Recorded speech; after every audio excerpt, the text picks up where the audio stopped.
नमस्कार दोस्तों। स्वागत है आप सबका मेरे इस YouTube channel Janata Janardan with Y के लिए। आज इस वीडियो के टॉपिक रखे हैं आरजी मस्त तेजस्वी पस्त। आरजी मतलब राहुल गांधी, तेजस्वी मतलब तेजस्वी। अब एक मस्त दूसरा पस्त, ऐसा क्यों? राहुल गांधी आज भी विदेश की यात्रा पे हैं।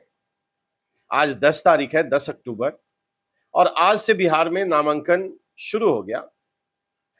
जरा सोचिए कि बिहार जैसे चुनाव, जहां से कि कहने वाले ये कह रहे हैं समीक्षक कि अगर अगर बिहार में एनडीए की सरकार नहीं लौटी, बीजेपी मजबूती से नहीं लड़ी, तो हो सकता है इसका असर सेंटर पे भी पड़े।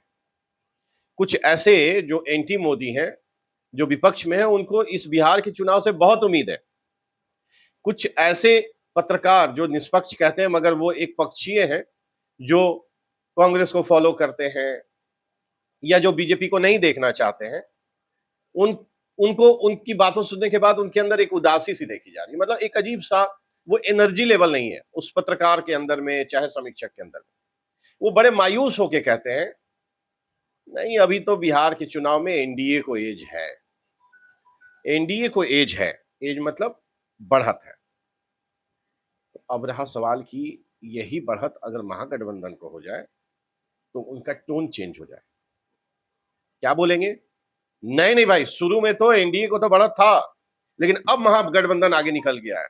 बहुत जोशो खरोश के साथ वो लोग फाइट कर रहे हैं, मगर वो होता हुआ नहीं दिख रहा है। क्यों? राहुल गांधी बैठे हैं विदेश में और ये बोला जा रहा है कि सीट का घोषणा तभी होगा जब वो विदेश से लौटेंगे। यानी वो तारीख 11 तारीख बताया जा रहा है, यानी कल का। कोई बात नहीं, अच्छी बात है। इस बीच में आप जरा तेजस्वी यादव के बॉडी लैंग्वेज को देखिए। एक तो खैर शरीर भी भारी हो गया है, लेकिन पुराने 4 साल 5 साल पहले का भी वीडियो क्लिपिंग अवेलेबल है, और उसमें जिस जोश खरोश के साथ वो सभा करते हैं या पत्रकारों से मिलते हैं, या जो एक एग्रेशन नजर आता है कि हमको रोजगार देना है, हमको नौकरी देना है, वो इस बार ठंडा पड़ा हुआ है। और कल जब प्रेस कॉन्फ्रेंस किए हैं भाई साहब, ये वैसा ही प्रेस कॉन्फ्रेंस था कि कांग्रेस जब 8500 रुपया हर महीने खटाखट खटाखट खटाखट एकदम दे रही थी, तो बस ये वैसे ही कुछ घोषणा है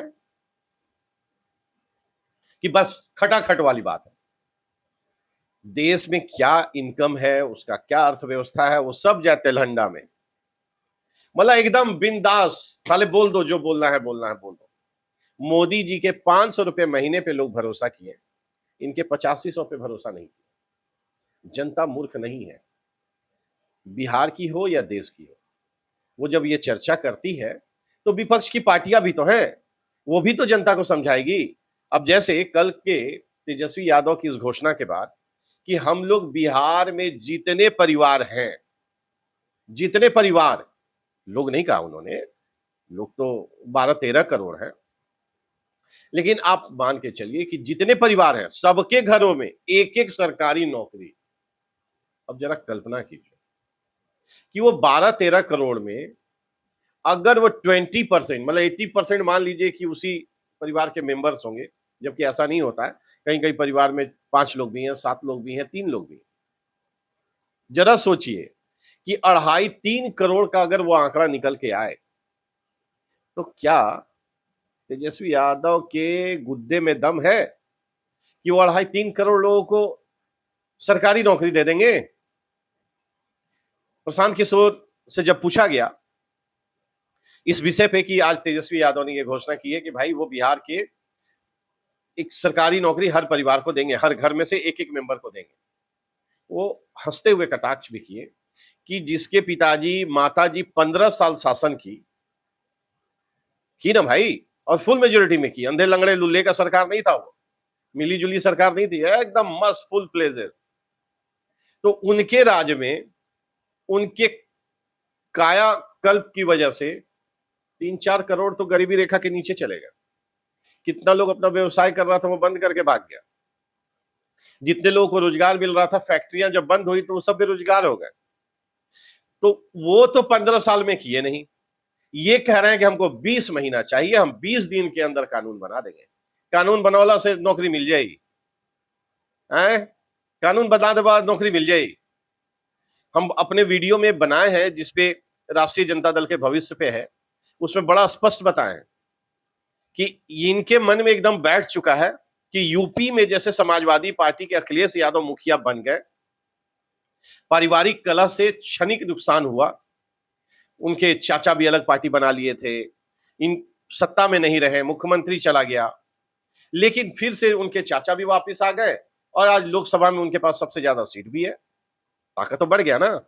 तो कहीं ना कहीं हरियाणा के जो संजय यादव हैं, जो इनके साथ लगे हुए हैं, नाम भी संजय, काम भी संजय वाला, तो कहीं ना कहीं वो संजय ये समझाने में कामयाब हुए हैं कि अरे यार तुम अभी 35, 36, 37 साल, अभी 40 साल भी उम्र नहीं हुआ है, बहुत लंबा है सफर तुम्हारा, तुम आज के लिए मत सोचो, तुम आगे के लिए सोचो।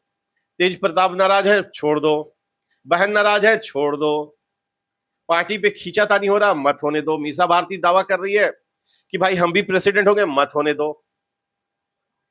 अभी इस चुनाव में देखिएगा यही होगा। तेजस्वी यादव का जो बॉडी लैंग्वेज आप देखेंगे ना, एकदम थुल थुल सुस्त, जब मीडिया के सामने आ भी रहे हैं तो उनका आंख देखिएगा, लग रहा है कि कुछ नशा करके अगला आया, वो तेज नहीं दिख रहा है। जिस तेज पे लगे कि हमको सत्ता पे पहुंचना है, वो अगला रिलैक्स है कि मेरा गोल ये नहीं है, मेरा गोल बहुत दूर का है। इसीलिए हम अपने उस राष्ट्रीय जनता दल वाले भविष्य पे वीडियो बनाए हैं, आप लोग जाके देख सकते हैं। और कल का घोषणा उसी को साबित करता है कि बिना रिसर्च के, देखिए कहा जाता है ना कि पढ़ा लिखा मूर्ख तो मूर्ख, लेकिन जो मूर्ख है, अनपढ़ है ना, वो बहुत ज्यादा मूर्ख नहीं है, वो बहुत ज्यादा समझदार है। पढ़ा लिखा आदमी ज्ञान दिमाग से अंधा है, अगर अंधा नहीं होता तो उसको बिहार का डेवलपमेंट नजर नहीं आ रहा है। अभी एक वीडियो चल रहा है, कल ये जयराम रमेश पटना एयरपोर्ट पे जब उतरे हैं तो उनसे कुछ लोगों ने पूछा है कि और ये मोदी जी वाला एयरपोर्ट कैसा लग रहा है, वो कन्नी काट गए, कोई कमेंट नहीं किए, बोल देते कि वाहियात है, बोल देते कि खराब है, हिम्मत नहीं हुआ। तो ये जो एयरपोर्ट बना है 2018 में आधारशिला लगा रखा गया था, जब एनडीए की सरकार आई सेंटर में भी और यहां, तो 2018 में बनना शुरू हुआ था और अभी 3 अक्टूबर के आसपास इसका मोदी जी इनॉग्रेशन किए हैं। एकदम काया पलट। खान सर को बड़ा उम्मीद था कि यहाँ बड़ा बड़ा फ्लाइट नहीं आता है और नहीं उतरता, वो सब उतरने लगेगा कुछ समय के बाद, एकदम उतरेगा। तो तेजस्वी यादव इस चुनाव में कल के घोषणा से ये बता रहे हैं कि अरे राहुल गांधी क्या खटाखट देंगे, लो मेरा खटाखट, और बाकी विपक्ष इनके खटाखट का हवा निकाल दिया। और इनसे यह भी पूछा गया कि ये घोषणा महागठबंधन का है कि तेजस्वी यादव का है, तो नहीं, तेजस्वी सरकार का है। अभी ना राहुल गांधी रिकॉग्नाइज कर रहे हैं, ना वाम दल वाले बता रहे हैं, कोई नहीं बोल रहा है, ये खुद अपने आप को चीफ मिनिस्टर बता रहे हैं। और एक और इन्हीं के पार्टी का है, वो तो घोषणा ही कर दिया, डिप्टी सीएम तो हम है। 20 दिन 1 महीने पहले तक उसका साहनी, 20 दिन 30 दिन पहले तक उसको था कि 60 सीट से कम पे हम नहीं लड़ेंगे और डिप्टी सीएम। जैसे जैसे चुनाव नजदीक आया वो घट के हो गया 40 से घट के हो गया 15, और अभी कल परसों का एक स्टेटमेंट आता था, नहीं हमको सीट से नहीं मतलब है, मेरा डिप्टी सीएम, उसको मालूम है कि एक हम ही को जीतना है, बाकी मेरे जितने जात वाले हैं सब चूतिया हैं, वो मेरे ही पीछे खड़े होंगे, क्योंकि बिहार में जातिवादी व्यवस्था है। उसको मालूम है कि अपना एक जात को पकड़ के चलना है, कहीं साहनी हार मत जाए, इस बार साहनी साहब हार ना जाए, ये धोखा मिलने जा रहा है, उनको समझ नहीं आ रहा है। तेजस्वी के बगल में बैठ करके सोच रहे हैं कि मीडिया कवरेज से और पूरा हाइप बना के हम डिप्टी सीएम बन जाएंगे, क्या बोली हम सारा कुछ ना हुई। अब आगे क्या होगा? अब कल 11 तारीख को जब राहुल गांधी विदेश से भ्रमण करके आएंगे, जरा देखिए बंदे का, विदेश में एकदम मस्त है वो, बिहार जैसे सीरियस चुनाव को इग्नोर करके, जबकि उनको यहां रहना चाहिए था।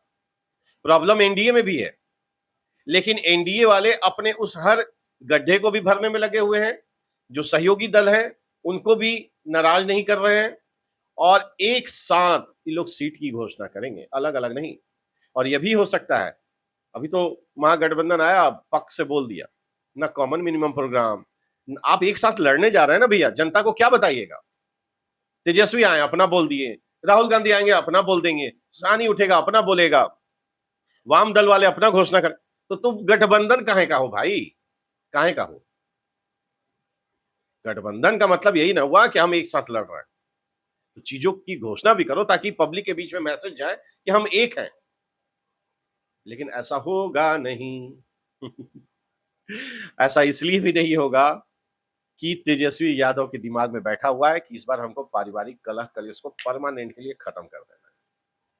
और आप देखिएगा 14 नवंबर इस बात का मतलब वो ठप्पा लगा देगा कि हाँ, जनता जनार्दन विथ वाईकेडी में जो बात कहा गया था वही सच हो गया। आप लोग मेरे वीडियो में बने रहें और इस वीडियो में ऐसे ही सच्ची बात कही जाएगी जो आज आपको नहीं लग रहा होगा, लेकिन 14 नवंबर जिस दिन रिजल्ट आ जाएगा ना, उस दिन इस चैनल के साथ आपका भरोसा और कई गुना बढ़ेगा। आपको लगेगा कि अगला आदमी क्या, कहां, कैसे, लेकिन बात तो यार सच हो जाता है।